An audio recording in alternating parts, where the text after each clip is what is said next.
తాకట్లో ఉన్న మీ బంగారాన్ని విడిపించి ఆ రోజు ఆన్లైన్ రేటుకి కొంటాం. Sharma gold company. నమస్తే రమగారు. నమస్తే జయ. రమగారు, సాధారణంగా అంటుంటారు దిక్కు లేని వాడికి దేవుడే దిక్కని. అంటే ఎలాంటి ఆసరా లేని వాడిని ఆ దేవుడే కాపాడతాడని కదా. అది నిజంగా ప్రాక్టికల్గా సాధ్యమా రమగారు? ప్రాక్టికల్గా సాధ్యం కాదు, కానీ మనం ఒక నమ్మికతోటి ఉంటాం చూడు, అప్పుడు సాధ్యం.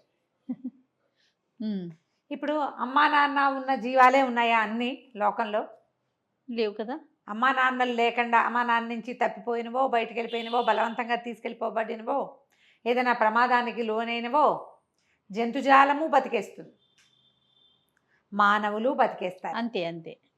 ఏదో ఒక సమస్యలో ఇరుక్కుని పేరెంట్స్ నుంచి సెపరేట్ అయిపోయిన వాళ్ళు, వాళ్ళంతటా వాళ్ళే పారిపోయిన వాళ్ళు, వీళ్ళే వదిలేసిన వాళ్ళు, వీళ్ళు కొట్టుకు చచ్చి పిల్లలు అలోలక్షణాన్ని అఘోరించేవాళ్ళు, వాళ్ళకు కూడా ఏదో ఒక ఆసరా లభిస్తుందమ్మా. ఏదో ఒక రూపంలో వస్తుందంటారా? నారు పోసిన వాడు నీరు పోయకుండా ఉండడు. నాకెవడు చేస్తాడు, నన్ను ఎవడు చూస్తాడు అని ప్రశ్నిస్తూ ఉన్నామనుకో, మనకి ఎవరు దొరకపోవచ్చు, దొరికిన దాన్ని కూడా అది భగవంతుడని మనం నమ్మకపోవచ్చు. మనం నమ్మం. మనకేదో సహాయం వచ్చింది, నేను అదేదో బ్రహ్మాండం పగలదీసా కాబట్టి ఇది వచ్చింది అనుకుంటాం. అది నిజంగా దేవుడని మనం నమ్మలేకపోతాం. కానీ అలా కాకుండా నేను ఎవ్వరికీ ఏ అపకారం చేయలేదు, నాకు రావాల్సిన భగవంతుడు సహాయం చేయనే చేస్తాడు అని ఏ సహాయము ఆశించకుండా తమ దారిన పని తాము చేసుకునే వాళ్ళని వెనకాల ఒక చెట్టు నీడ కాపాడుతూనే ఉంటుంది. దేవుడు సహాయం ఖచ్చితంగా చేస్తాడు నాకు ఏదో ఒక రూపంలో, ఇవాళ చేయకపోతే రేపు, రేపు కాకపోతే ఎల్లుండి అని నమ్మేవాడికి సహాయం లభిస్తుంది. తిరగబడేవాడికి కూడా లభిస్తుందమ్మా. మన చూడు, సహాయం అంటే ఏమిటి? ఏదో ప్రమాణ పగలు తీసి ఒక వస్తువు తీసి ఇవ్వడమా కాదు. నువ్వు తాగడానికి నీళ్లు, నువ్వు తినడానికి తిండి, నువ్వు పీల్చడానికి గాలి, నువ్వు నుంచోడానికి నేల, అంతే, నీడ, ఇవన్నీ కూడా ఎవరో ఇచ్చేవే మనకి. అవునవును. వీటిలలో ఏ ఒక్కటి మనంతటా మనం సంపాదించుకునేవి కాదు. అలా వనగూడి వస్తాయి మన దగ్గర. ఇవన్నీ నువ్వు సంపాదించుకుంటావు. తిండి నీళ్లు సంపాదించుకోవాలి, మరి గాలి అది సంపాదించుకోమే. అది మనం సంపాదించుకోం, ఉంటుంది సహజంగా. అది సహజంగా ప్రకృతిలో ఉంటుంది. నీకు ఎన్నాళ్ళు ఊపిరిలుంటే అన్నాళ్ళు నీ వంతు ఊపిరి నీకు ఇస్తూనే ఉంటాడు భగవంతుడు, నువ్వు ఎంత చేసుకొస్తే అంత. అవునా కాదా? ఇది మెట్ట వేదాంతంగా తోస్తుంది. సరిగ్గాను మనం ఆలోచిస్తే, మనం గట్టిగా ఆలోచిస్తే ప్రాణాయామాల్లో ఒక విధానం ఇది. నువ్వు ప్రాణాయామాన్ని కూర్చున్నావు, నీకే సహాయము లభించట్లేదు, నిన్ను ప్రజలు అర్థం చేసుకోవట్లేదు అనిపిస్తోంది నీకు. ఒక్క 5 నిమిషాలు ఆలోచించు. చిన్నప్పటి నుంచి నీకు ఎన్నిసార్లు హెల్ప్ లభించింది, ఎన్నిసార్లు నువ్వు హెల్ప్లెస్గా ఉన్నప్పుడు ఎవరో ఒకళ్ళు వచ్చి నీ పక్కన నుంచున్నారో గుర్తు చేసుకుంటే నువ్వు లెక్క పెట్టలేవు తెలుసా, ప్రతివాడును. అదేవిధంగా లెక్కపెట్టు, నువ్వు ఎన్నిసార్లు సహాయం చేసావు నీకే తెలుస్తుంది. అప్పుడు నువ్వు ఎవ్వరికీ ఏ సహాయమూ చేయలే, అయినా దేవుడు నీకు గాలి ఇస్తూనే ఉన్నాడు. ప్రపంచానికి నువ్వే మేలు చేయలే, ఓ మొక్క పెట్ట, ఓ బావి దవల, ఓ ఎవరికి సహాయం చేయలే, అయినా నీ వంతు గాలి, నీకు కావలసిన నీడ భగవంతుడు ఇస్తూనే ఉన్నాడు. అవునండి. ఇలా ఆలోచిస్తే ఎంత బాగుంటుందో. ఒక చిన్న చందమామ కథ ఉంది, సాధు రక్షణ అని. భగవంతుడు సాధువుల్ని రక్షిస్తాడు, ఎవ్వరికీ ఏ కీడు చెయ్యని వాళ్ళని. వాళ్ళ కర్మవశాత్తు ఏదైనా ప్రమాదానికి లోటైనా అతను లాగుతాడు బయటికి. వాళ్ళ చిన్న కథ చాలా బాగుంటుంది, పిల్లలకి తప్పకుండా చెప్పాలి. మనం కూడా మన గుండెల మీద మనం చెయ్యేసుకుని, మనం ఎవ్వరికీ ఏ కీడు చేయలేదు. ఒకవేళ నా వల్ల ఏదైనా తప్పు జరిగితే, దేవుడా నేను ఈ తప్పు చేశాను, నన్ను క్షమించు, నా వల్ల ఎవరికి కీడు జరిగిందో వాళ్ళకి నేను మేలు చేస్తా ఈసారి అని ప్రామిస్ చేసుకో. నువ్వు సాధువు అయిపోతావు, నిన్ను రక్షిస్తాడు భగవంతుడు. సాధు రక్షణే భగవంతుని యొక్క తక్షణ కర్తవ్యంగా ఉంటుంది. ఎంత బాగుంటుందో కథ. పూర్వం ఒక పట్టణానికి దగ్గర ఒక పెద్ద మర్రి చెట్టు ఉండేదట ఊరి బయట. దాంట్లో పెద్ద తొర్ర ఉండి, ఆ తొర్రలో భరద్వాజ పక్షి ఒకటి గుడ్లు పెట్టిందట. భరద్వాజ పక్షి అంటారు, భరత పక్షి భరద్వాజ పక్షి అని చెప్తారు, పెద్ద పక్షి అన్నమాట. అయితే ఈ భరద్వాజ పక్షి ఉన్న చెట్టు దగ్గర ఒక లేడి ఒకటి అమాయకంగా గంతులేస్తూ తిరుగుతూ ఉండేది. అది మందలోంచి విడిపోయింది. ఆ పక్కనే ఉన్న చెరువులో నీళ్లు తాగి అక్కడక్కడ గడ్డి మేసి వచ్చి ఈ చెట్టు దగ్గర తిరుగుతూ ఉండేది. లేళ్ళు నడుస్తూ కదులుతూ ఉంటాయి. చీకటి పడ్డాక పడుకుంటాయి. అయితే ఈ పక్షి ఏం చేసింది, ముందు గుడ్లు పెట్టింది. గుడ్లు పిల్లలయ్యాయి. గుడ్లు ఉన్ననాళ్ళు ఏం చేసేది, ఆ గుడ్ల మీదే కూర్చుని ఉంటుంది తల్లి, అంతే కదా, పొదుగుతూ ఉంటుంది. అవును. గుడ్లు పిల్లలయ్యేసరికి పిల్ల అవ్వగానే దానికి ఆహారం కావాలి. ఈ పక్షులు రోజు ఆహారానికి పరిగెడతాయి.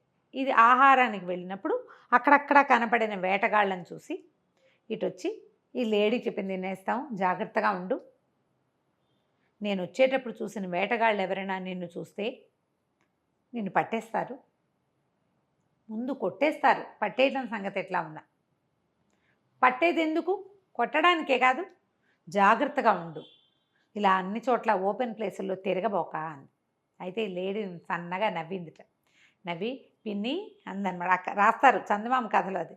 చాలా సంతోషం, నువ్వు ఎంత బాగానో చెప్పావు, అయినా నేను ఎవరిని ఏం చేశానని ఎవరైనా నన్నేం చేస్తారు, దేవుడు చూడ్డు, సాధురక్షణే కదా దేవుడు చేసే పని, నేను ఎవరిని ఏమీ చేయను, ఎవరు నన్ను అలా ఏం చేయరు,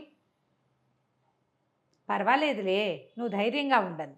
ఆ భరద్వాజ పక్షి ఈ పిచ్చిన లేడి కూనను చూసి జాలి పడుతూ మెల్లిగా త్వరలోకి వెళ్ళిపోయింది. ఆ పక్కన ఉన్న పొదలో ఒక పాము ఉంది, అది వికవికా నవ్విందిట. ఆ పక్క ఇంకో తేలు కూర్చుందిట.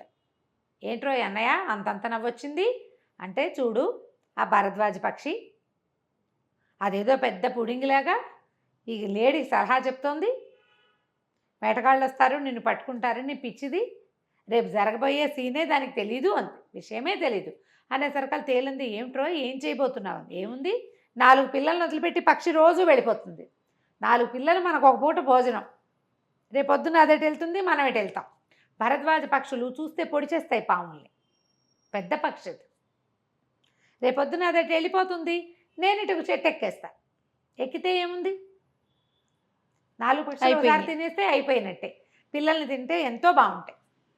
తనకి రాబోయే కష్టాన్ని గురించి తెలుసుకోకుండా లేడి కూనకి ఏదో వస్తుంది అనుకుంటుంది, ఎవరినైనా చూస్తే లేడి పారిపోతుంది, పక్షి పిల్లలు ఎక్కడికి పారిపోతాయి మనల్ని చూసి, అదే కదా అనేసరికల్లా ఈ తేలంది, ఏమిటో రేపు ఏం జరగనుందో మరి, అది లేడికి జాగ్రత్త చెప్పడం ఏమిటో, దానికి ఇది హెచ్చరిక పంపించడం ఏమిటో అని తేలు తన దారిని తనిపోయింది. మర్నాడు తెల్లవారింది, భరద్వాజ పక్షి దాని దారిన వెళ్ళేసరికల్లా ఏమైంది, నిజంగానే వేటగాళ్ళు వచ్చారు. హాయిగా చెట్టు కింద కాళ్ళు చాపుకుని కూర్చున్న లేడిని చూడగానే వేటగాడు బాణం వేశాడు. సాయంకాలం అయింది, భరద్వాజ పక్షి వచ్చింది. ఈ లేడి వెంటనే లేచి, పిన్ని పిన్ని నువ్వు చెప్పినట్టే వచ్చారమ్మా వీళ్ళు వేటగాళ్ళు, పెద్ద బాణం వేశాడు కానీ నాకు తగల్లా, ఏమైందో నాకు తెలీదు, వాడు పారిపోయాడు, బాణం ఎట్టిపోయిందో అని అనగానే, అమ్మో బాణం నా పక్షి పిల్లలు తగిలిందేమో అని భరద్వాజ పక్షి ఒక్క పరుగున తొర్ర దగ్గరికి పరిగెత్తింది. పరిగెడితే ఏముంది, ఆ తొర్రకి పక్కన చెట్టు మొదలకి గుచ్చుకుని ఇంత పెద్ద పడగ విప్పిన పాము, దాని పడగలుంచి నాటుకున్న బాణము కనపడ్డాయి. ఏం జరిగింది అంటే, వేటగాడు వచ్చాడు, ఆ దారే పోతున్న తేలు ఇతను ఇట్లా గురిపెట్టంగానే వాడి మీద తేలు మీద వేశాడు, అది కాటేసింది. అది కాటేయగానే అది గుచ్చుకునే సరుకులు కెవ్వమన్నాడు, ఈ వేస్తున్న బాణం అలా అయింది. లేడి మీద పడవలసిన బాణం చెట్టు మొదలకి గుచ్చుకుంది. ఆ మొదట్లో అప్పుడే పైకి పాకుతూ పడగ విప్పి పాకుతున్న పాము పడగలు దిగిపోయింది. అది పాము పోయింది, పక్షులు రక్షింపబడ్డాయి, లేడీ రక్షించబడింది. ఎలా, తేలు వలన, తేలు వల్ల, ఆ తేలు రూపంలో. ఇప్పుడు తేలుకి భక్షితో కానీ పాముతో కానీ వీటితో లేడీతో కానీ పోనీ ఆ వేటగాడితో కానీ దానికి ఏ సంబంధము లేదు. భగవంతుడు దాని రూపంలో వీటిని రక్షించాడు. మనం అప్పుడప్పుడు నయం అక్కడ అదేదో అయింది కాబట్టి మనం అక్కడ బతికిపోయామనుకోమా, అవునవును, అలా చేస్తాడు భగవంతుడు, అలా రక్షణ లభిస్తుంది. లేడీ సంతోషంగా ఉంది, భరద్వాజం నయం, ఈ పాము కాస్తుంటే పిల్లల్ని పొట్టను పెట్టేసుకునేది అని అనుకొని ఇక ఆ తర్వాత వీటికి వెళ్తారు. ఇంకా వేటగాడు ఆ పక్కకి రాలి, ఆ రోడ్డు అంతా దారంతా తేళ్లున్నాయి, తేలు కొండి అడవి తేళ్లు కనుక పడితే నాళ్ళో తీపుగా ఉంటుంది, నడవలేకపోతారు. కొంతకాలం గడిచాక పక్షులన్నీ ఎగిరిపోయినాయి, అక్కడ నేస్తాలు ఎవరు లేక లేడు కూడా తన దారి మార్చుకుంది. కథ కంచికి మనం ఇంటికి. ఎంత చక్కని నీతిరామ్ గారు, ఖచ్చితంగా పిల్లలకి చెప్పాల్సిన స్టోరీ కదండి. నమస్తే. నమస్తే జీ.